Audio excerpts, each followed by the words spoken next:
அளவு என்ன, வேற வேற சமுதாயங்கள் இருக்கிறது என்ன நீங்க பார்க்கணும். அள்ளி கொடுக்கிற விஷயத்திலையும், அடுத்தவர்கள் அரவணைக்கிற விஷயத்திலையும், உதவுற விஷயத்திலையும் நீங்க பார்த்த 2 பாய் அப்படி இருந்தாலும் 2க்கு மேற்பட்ட நிறைய பாய் வேற மாதிரி இருக்கிறாங்களே, நீங்க அதை நீங்க என்ன செஞ்சு பார்க்கணும். 4 பேருக்கு தான் செய்வோம், அது நீங்க அது மாதிரி செஞ்சு பார்க்கணும். ஆனா பெரியார் என்ன பண்ணாருன்னு கேட்டா, பிச்சை தர்மம் செய்யறது பாவ, தர்மமே செய்யாத, பிச்சையே போடாத அப்படின்னு தான் இறக்கமே படாதுன்னு சொன்னார். அதெல்லாம் அந்த பெரியாரை பத்தி பேசும்போது வரும். அப்ப இறக்கமே படாத, கொடுக்கவே செய்யாதுன்னு அவர் சொன்னார் பாருங்க. அதுதான் அங்கதான் நாத்திகம் நுழையணும். அங்கதான் நாத்தியம், அங்கதான் கடவுள் மறுப்பு அடிபட்டு போகணும். அங்கதான் ஆன்மீக நுழையணும். என்னடா ஒத்துணு ஒண்ணு கொடுக்காதுங்கிறாரு, பிச்சை போட வேணாங்கிறாரு, இல்லாதவனுக்கு கொடுத்து உதவுனா தான் அவன் முன்னேறுவான்னு சொல்லி இருக்கணும். அதனால எங்க மார்க்கத்தை பொறுத்த வரைக்கும் அளவற்ற அருளாளன் என்கிறதுக்கு மாற்றம் இல்லாதனாலதான் எங்களுக்கு ஒரு நம்பிக்கையை இஸ்லாம் விதைக்கிறது, எங்க மனசை பண்படுத்துகிறது. எந்த அரசாங்கம் கட்டளை இடாமலேயே 2.5% அப்படி லட்ச கோடியா வந்தாலும் அள்ளி கொடுக்க எவனு கேட்க முடியாது, கொடுக்காட்டி அவனால் கொடுக்க வைக்க முடிகிறது. பெருநாள் தினத்தில் எல்லாரும் பண்டிகை கொண்டாடுவாங்க, நீங்க கூட பொங்கல் பண்டிகை கொண்டாட சொல்றீங்க. எங்க மதத்தில் மட்டும்தான் அனைவரும் பெருநாள் கொண்டாடுறதுக்கு செட்டப் இருக்கிறது.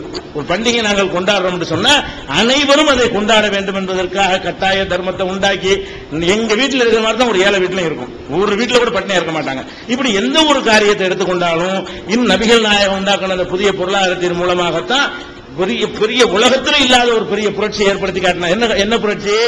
நாட்டு மக்கள் அத்தனை பேருடைய கடனுக்கும் நாம் பொறுப்பாளின்னு சொன்னார் நபிகள் நாயகம். அந்த பொருளாதாரத்தினாலதான் அவர் கொண்டு வந்த திட்டத்தினால நமக்கு அரசாங்கம் கடனை தலையில சுமத்தி வச்சுட்டு போயிருக்கிறோம். ஒவ்வொரு நாட்டிலையும் பாத்தீங்கன்னா குடிமக்களுக்கு பல்லாயிரம் கோடி கடன் இருக்குது. பல ஆயிரம் கோடிகள் நம்ம 8,000 கோடி 10,000 கோடி நம்ம கடன் கொடுத்தாதான் இந்தியாவோட கடனை அடையும்ங்கிறான். நபிகள் நாயகம் உண்டாக்கின இந்த ஜகாத்து, சதகா, இன்னும் நிறைய பொருளாதாரம், இஸ்லாமிய பொருளாதாரம், தனியா விஷயங்கள் அந்த மாதிரி செய்து ஏழைகளுடைய வறுமையை விரட்டி வறுமை இல்லாத ஒரு உலகத்தான் உண்டாக்கி காட்டுறதுக்கு ஒரு சித்தாந்தங்களை வழிவகுக்குது. ஆனால் எப்படி வழிவகுக்குன்னா, விரும்பி ஏற்றுக்கிட்டா உனக்கு நல்லதுப்பா, விரும்பாட்டி உன்னை பார்க்க வேண்டிய இடத்துல பாத்துக்கிறேன். அது மறுமையை நம்பாதவங்களுக்கு டிஃபரெண்டா தெரியும். ஆனா இது மனித நேயத்துக்கு எதிராக வரல. இந்த நம்பிக்கை கேடு செய்யல எங்களுக்கு.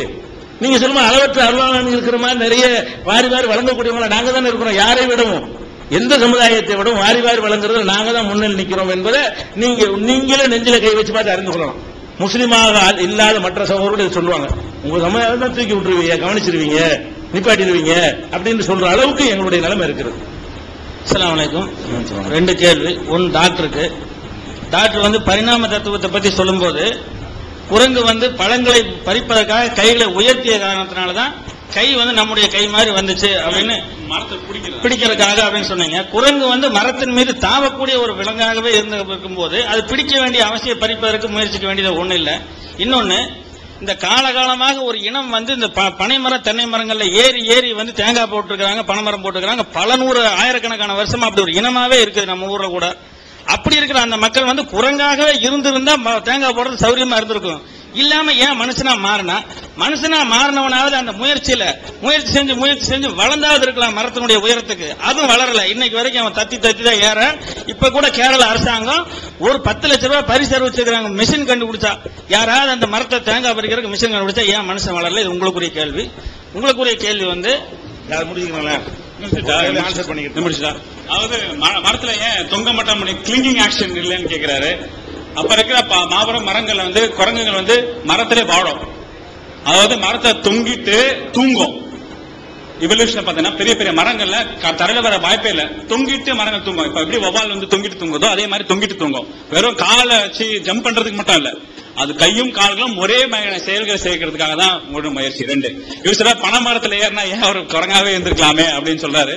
அதை பார்த்தா மீனவர்களை ஏன் மீனா மாறலான்னு கூட கேட்கலாம். அது முக்கியம் இல்ல. இப்போ மனுஷன் பண்ண மனுஷன் தொழில். இப்ப நான் டாக்டர் டெய்லி ஸ்டெத்தஸ்கோப் வச்சு ஸ்டெத்தஸ்கோப்பே கையோட பிக்சடா வந்துடலாமே நீங்க கேட்கலாம். அது பரிணாம வளர்ச்சி கிடையாது. நீங்க சொல்றது ஆர்டிபிஷியல் செலக்ஷன். இப்போ தொழில் ரீதியாக காலகாலமா நம்ம 2000 வருஷமா விவசாயம் பண்ணிட்டு இருக்கோம். 15 வருஷமா இருக்கிற மாற்றங்கள் 20,000 வருஷம் 30,000 வருஷம் பரிணாம வளர்ச்சியோட மாற்றங்கள் இயற்கை முடிவு செய்ய வேண்டியதுனாலதான் மாற்றம் தவிர மனுஷனா முடிவு செஞ்சு மாற்றம் அமையாது. பிறகு பொருளாதார அடிப்படை பேசினாரு. வறுமையின் அடிப்படை தான் பாவம் தென்னை மரத்தில் ஏறதுக்கு வசதி பத்தல. அவனோட சமுதாயத்தில் இருக்க தளத்துல, அவனோட ஈழ்வான நிலையில, ஒடுக்கப்பட்ட சமுதாயத்துல ஒரு படிப்பறிவு இல்லாம அந்த தொழிலை காலகாலம் பண்ணிட்டு தான் அடிப்படை. அவனை முன்னேற்ற பத்திரத்துக்கு இப்ப 20 இருக்கிற கொள்கைகள் வந்திருக்கு. அவன் படிப்பதற்கான காரண கொள்கைகள் வந்திருக்கு. அதனால அவன் மேம்படுறதுக்கான சக்திகளை தவிர குரங்கா மாத்திரம் அவன் முன்னேறலான்ற கான்செப்ட் இல்லை. இப்ப ஒரு சகோதரர் ஒருத்தர் பேசும்போது குரானுங்கிற ஒரு புத்தகத்தை எடுத்து அதுல இருந்து வாசிச்சு காட்டினாரு. முஸ்லீம் அல்லாத மக்களை வெட்ட சொல்லி சொல்லுது குரான்ல அப்படின்னு சொல்லி, அப்படி குரான்ல வெட்ட சொல்லி இருந்தா உண்மையிலுமே நாம எல்லாம் வருத்தப்படணுமே, அதுக்கு உண்டான விளக்கத்தை கொடுக்கும்.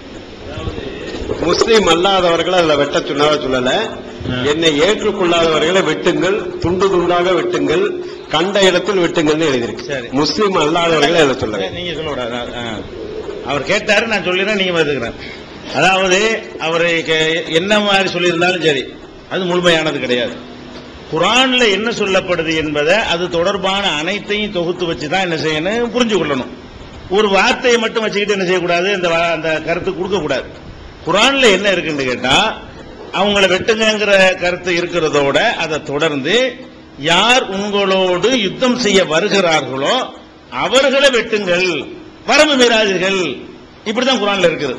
அந்த அவங்களோட சண்டைக்கு வருகிற வரைக்கும் விட்டுவிட்டு அவன் ஏற்றுக்கொள்ளாதவர்களை வெட்டுங்கிற மட்டுங்கிறது பாதி விஷயம். கடவுளே இல்லைன்னு அவர் ஐயா சொல்லிட்டு போனார்ல, கடவுளே இல்ல அல்லாஹ்வை தவிர பாதியில வித்தியாசப்படுறோம். அந்த மாதிரியான ஒரு பாதி விட்ட வேற அர்த்தமா போயிடும். அல்லாஹ்வை தவிர கடவுள் இல்லைன்னா இஸ்லாமா போயிடும், அல்லாஹ்வை தவிர விட்டுட்டா நீங்களா போயிடும். அப்ப அந்த மாதிரியான விஷயத்துல பாதியை விட்டுட்டு சொன்னதுனால அது வருதே தவிர, இஸ்லாம் எங்களுக்கு என்ன சொல்லுதுன்னு கேட்டா, போருந்து சண்டைக்கு வந்துட்டான்னு சொன்னா நீ கையை கட்டிட்டு இருக்க முடியுமா? உலகத்துல யாருதான் அந்த சித்தாந்தம் சொல்லுவா? அறிவாளி என்ன சித்தாந்தம் சொல்லுவான்னு அதுதான் இஸ்லாம் சொல்லுவதே தவிர, சண்டைன்னு வந்தா எடுத்து நாங்க தலையை கொடுத்துட்டா இருக்க முடியும், கையை கட்டிட்டா நிக்க முடியும்? உங்களோடு யுத்தத்திற்கு வரக்கூடியவர்களோடு நீங்களும் யுத்தம் செய்யுங்கள். இது கூட இன்னொன்னு என்னன்னா, ஒரு வரலாற்று ரீதியாகவும் சில இஸ்லாத்தை புரிஞ்சுக்கணும். நீங்க வெறுமனே நபிகள் நாயகத்தை மத குரு மாதிரியே நினைச்சு வச்சுக்கிட்டு இருக்கிறீங்க, பெரியார் மாதிரி கூட்டம் போட்டு பேசுவோம். நபிகள் நாயகம் மத குருங்கிறது ஒரு சின்ன ரோல் அவருடைய லைஃப்ல. அவர் பெரிய சக்கரவர்த்தி. அவர் இந்த அடிபட்டு உதப்பட்டு அவர் மரணிக்கிற நேரத்தில் உலகத்திலேயே பெரிய வல்லரசு இஸ்லாமிய வல்லரசு தான். அதை உண்டாக்கிட்டு தான் இறந்தார். முகமது நபி வெறுமனே பிரச்சாரம் பண்ணிட்டு போகல, பிரச்சாரம் பண்ணி இந்தியாவுடைய நிலப்பரப்பு, மக்கள் தொகை நிலப்பரப்புக்கு நிகரான ஒரு நிலப்பரப்பை கையகப்படுத்தி பாரசீக ரோமாபுரி வல்லரசுகள் அன்னைக்கு இருந்துச்சு, அந்த 2 வல்லரசுகளை வீழ்த்தி அதை விட ஒரு பெரிய வல்லரசு உண்டாக்கிட்டு போனார். ஒரு ஆட்சி அதிகாரத்தில் இருக்கக்கூடியவருக்கு போர் தர்மத்தை சொல்லணும். மக்கள் போய் ஆயுதம் எடுத்துட்டு வெட்டுங்க நாங்க சொல்லப்படவே இல்லை. அது கவர்மெண்ட்டுக்கு செய்யக்கூடிய ஒரு உத்தரவு, அரசாங்கத்துக்கு சொல்லக்கூடிய ஒரு உத்தரவு.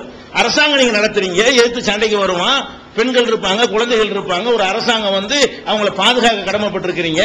சண்டைக்கு வந்தா வெட்டுங்க, துண்டா வெட்டுங்க அப்படின்னு தான் நீங்களும் சொல்லணும், நாங்களும் சொல்லணும். பெரியார கொண்டு இந்தியாவுடைய பிரதமர் ஆக்கினாலும் பாகிஸ்தான் சண்டைக்கு வந்தா இதை அவரும் சொல்லுவாரு. அப்ப உங்களை கூட டாக்டரை கொண்டு பிரதமர் ஆக்கி வச்சுட்டு இந்த பாகிஸ்தான்காரன் அல்ல சீனாக்காரன் சண்டைக்கு வந்து அவராகத்தான் சொல்லுவாரு. அப்ப இது யுத்த காலத்தில் அது நபிகள் வரலாறு உங்களுக்கு மேம்போக்கு அப்படி ஒரு வரி இந்த குரான் புக்கு போட்டுருக்காங்களா, நாளைக்கு சொல்லுங்க புக்ல எல்லாம் ஒரு வரி. ஒட்டுமொத்த நபிகள் நாயகா என்ன, குரான் எந்த நேரத்தில் உள்ளது, திருட்டுனா கையை வெட்டுங்கன்னு குரான்ல இருக்குது, நீங்க போய் கையை வெட்ட முடியுமா?